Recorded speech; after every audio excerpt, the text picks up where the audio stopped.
Percentatges, els descomptes. Un descompte és un percentatge del preu que no s'ha de pagar. Pot ser per una oferta o altres motius.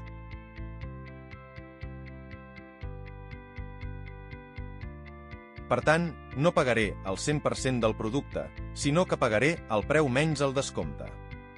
Si el descompte és del 15%, pagaré el 100% menys el 15%, o sigui el 85%.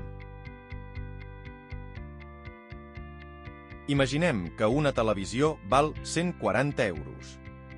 Però li hem d'aplicar el 30% de descompte. Multipliquem 140 euros per 70% i trobem el resultat final amb el preu que hem de pagar. Pagarem 98 euros. Pels problemes, t'aconsello que miris els problemes tipus de percentatges.